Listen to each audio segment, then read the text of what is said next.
Today's topic is Ecocriticism and American Transcendentalism. Ecocriticism is a new genre in the field of environmental studies. It explores relation between man and nature. It was Ruckert who introduced ecocriticism in 1978 in his essay Literature and Ecology, an experiment in ecocriticism. Buell and Glotfelty laid a sound foundation of ecocriticism. According to Glotfelty, ecocriticism is the study of the relationship between literature and the physical environment. So, ecocriticism focuses on the harmonious relationship between nature and man.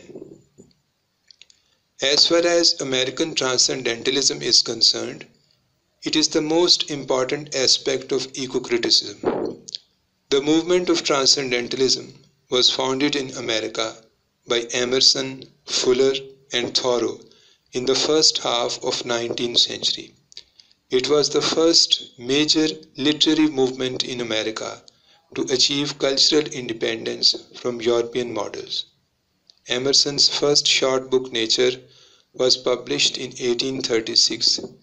It is a reflective essay on the impact upon him of the natural world. Fuller's first book was Summer on the Lakes. It was published in 1843. It describes a transcendental experience on the American landscape. Thoreau's Weldon was published in 1845. In this book, Thoreau describes his experience of living in a wilderness called Weldon for 2 years. His real experience bears a strange resemblance to the imaginative experience of Iqbal mentioned in one of his poems. These 3 books are the foundational works of American Transcendentalism or eco-centered writing. According to Buell, spirit, nature, and man were the 3 main concerns of Transcendentalism. Nature affords comfort and serenity to man. Man can understand the secrets of nature through intuition and imagination. Transcendentalism recommends the life of simplicity and self-reliance. Like mysticism, Transcendentalism imparts insight into man-nature symbiosis. That is why Emerson, who is a trailblazer in the field of Transcendentalism, says the power to produce this delight does not reside in nature but in man, or in a harmony of both. The Transcendentalists adopted the Puritan view of nature as a book to be read for spiritual lessons. That is why Emerson asserts, "In the woods we return to reason and faith." Emerson recommends a mood of contemplation to understand the mysteries of nature. In this connection, he says, to go into solitude, a man needs to retire as much from his chamber as from society. Like Iqbal, he believes that by looking at the stars, man feels the perpetual presence of the sublime. The Transcendentalists rejected materialism because materialism establishes the superiority of material things over sensory perception. Materialism implies that everything in the universe, including minds, can be explained in terms of matter in motion. On the other hand, the Transcendentalists firmly believed in idealism. Idealism implies that mind is not merely susceptible to external influences. It is creative, intuitive, and interpretive. It means ideas of God, morality, and immortality are subjective. Emerson is of the view that we should not follow the traditional religion of our forefathers, but evolve or discover our own. That is why he says, "Why should not we have a poetry and philosophy of insight and not of tradition?" This quotation shows that the Transcendentalists firmly believed in inner light or subjective interpretation of religion. So they wanted to shape life according to subjective aesthetic and spiritual values. The Transcendentalists did not accept Locke's philosophy of empiricism and Descartes' philosophy of rationalism. Empiricism rejects introspective speculation as valid source of knowledge. According to empiricism, knowledge obtained through sense experience is reliable. On the other hand, rationalism maintains that all knowledge of the world is based on reason, and the world itself is constructed on rational lines.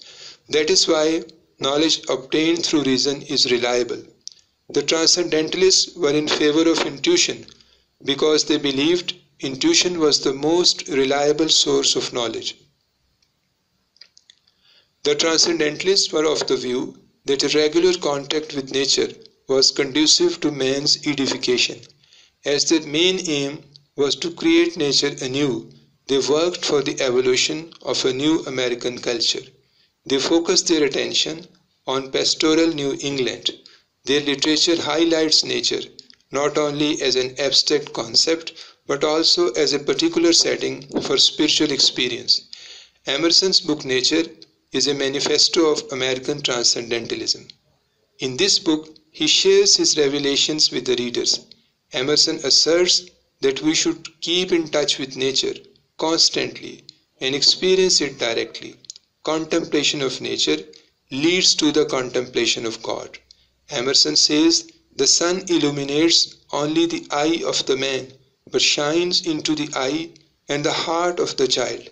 Emerson is convinced of the fact that behind the manifestations of the phenomenal world lies a principle of oneness. In a Wordsworthian sense, he believes that a presence rolls through all things. That is why he talks about the integrity of impression made by manifold natural objects. Transcendentalism also leads to a pantheistic understanding of the universe. The following quotation from Emerson's book Nature bears a testimony to this fact. Standing on the bare ground, my head bathed by the bright air and uplifted into infinite space, all mean egotism vanishes.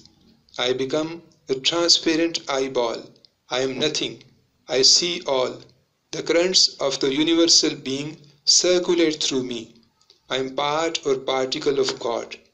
The following postulates of Transcendentalism may be derived from Emerson's book Nature. Nature in the common sense refers to essences unchanged by man. The best way to know nature is to have touch with nature without any mediator. All natural objects make a kindred impression when the mind is open to their influence. In the presence of nature, a wild delight runs through the man in spite of real sorrows. In the woods is perpetual youth. There is suggestion of occult relation between man and the vegetable in fields and woods. Nature always wears the colors of the spirit. The lover of nature is he whose inward and outward senses are still truly adjusted to each other. The earth is coeval with God. Everything is connected with everything else. Emerson also shares his views about the role of the poet with the reader. He is of the view that a dust of familiarity has covered the natural objects. A poet is able to brush aside that dust of familiarity and see nature clearly. That is why he says, there is a property in the horizon which no man has, but he whose eye can integrate all the parts, that is the poet. To conclude, it can be said that ecocriticism and transcendentalism are interchangeable terms. Transcendentalism rejects rationalism and empiricism as inadequate sources of knowledge and recommends intuition as the most reliable source of knowledge. It is through intuition that a man can comprehend the mysteries of nature. Thank you.